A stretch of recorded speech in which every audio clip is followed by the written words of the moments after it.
네, 안녕하십니까. 오늘 영상은 구청 건축사 무료 상담 중에 이야기를 한 내용입니다. 시작해 보겠습니다. 오늘의 주요한 두 가지 이야기는요, 첫 번째는 그린 생활 시설을 주택으로 용도 변경하는 내용이고요, 다음 이야기는 우리 흔히 문제되고 있는 근생주택 있지 않습니까? 근생주택, 근생 빌라라는 내용에 대해서 한번 이야기를 해보겠습니다. 끝까지 시청해 주세요. 네, 구청에 오셔서 상담한 내용입니다. 주요 글자는요, 근생에서 다가구로 용도 변경하고 싶다는 내용인데요. 자, 한번 읽어보겠습니다. 1층에 근생이 있었는데 임대가 잘 안 되셨습니다. 그래서 차라리 근생을 다가구로 용도 변경해서 임대 수익을 좀 창출하고 싶다, 이런 내용이셨고요. 그리고 다가구 아시잖아요. 다가구는 3계층입니다. 본인의 건물이 3층이니까 가능하다, 다가구는 3계층이니까 용도 변경이 가능한 거 아니냐, 이렇게 말씀을 하셔가지고 그거에 대해서 상담한 내용입니다. 보시겠습니다. 네, 조금 디테일하게 보시면요, 건축주분께서 이런 상황이었습니다. 1층에는 근생이었고요, 그 다음에 2층, 3층이 다가구 주택이었습니다. 그래서 여기 보시면 이렇게 대지가 있습니다. 대지 안에 주차가 4대가 있고요.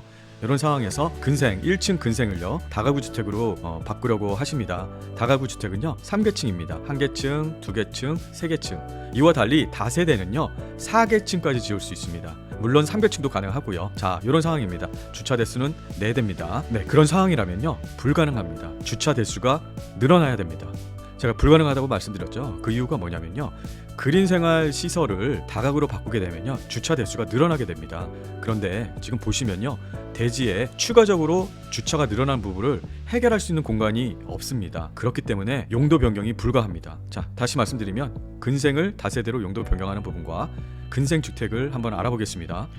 네, 여기 보시면요, 주차장 시행령이 있습니다. 요 내용이 있죠. 요거 사용 승인 후 5년이 지난 다세대 다가구, 이렇게 제가 빨간색으로 해놨잖아요. 요걸 간단히 보시면요, 원래는 용도 변경을 하면 늘어난 시설물의 면적에 주차를 확보해야 됩니다. 그런데 예외 해줄게, 좀 봐줄게. 준공하고 5년이 지나서 용도 변경을 하면 주차 대수는 안 늘려도 돼. 하지만 요것들은 늘려야 해. 여기 보시면 다세대 다가구는 예외시켜주지 않습니다. 네, 준공 후에 5년이 지나서 용도 변경을 하실 때요, 자 보시면 그린 생활 시설에서 다가구 다세대로 용도 변경을 하시면 여기 요런 주차 대수 설치 기준이 있습니다. 기준에 보시면 주차 대수를 추가해 줘야 됩니다. 네, 하지만 준공이 지났는데요, 용도 변경을 해요.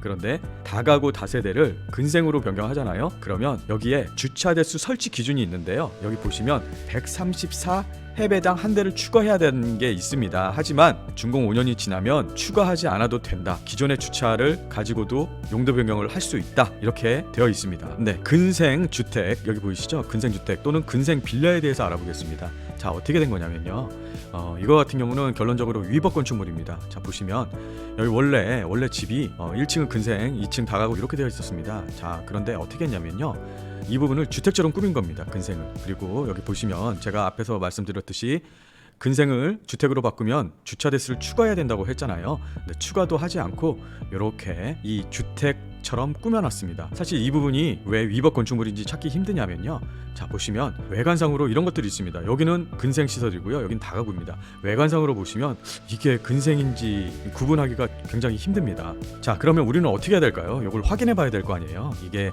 위법 건축물인지 정말 주택으로 되어 있는 건지 확인하려면요, 용도 변경이 분명히 안 돼 있을 거고요, 1층 근생을 주택으로 이쁘게 인테리어를 해서 임대를 합니다. 이런 위법 건축물을 확인하는 방법은요, 특히 이 건축물 대장을 보셔야 됩니다. 등기부 등본이 아니고요, 건축물 대장을 보시면, 자 이렇게 보시면요, 용도를 보셔야 돼요. 용도, 여기 보시면 용도라고 있습니다. 건축물 대장에 여기 보시면 용도, 각 층의 용도가 있습니다.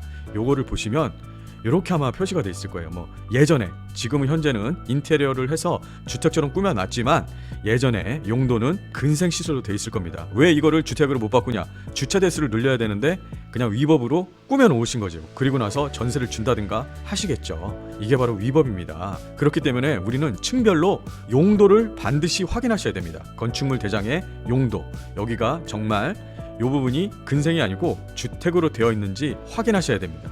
제가 용도를 이렇게 따로 표로 그렸는데요. 1층은 그린생활시설, 다가구 이렇게 있습니다.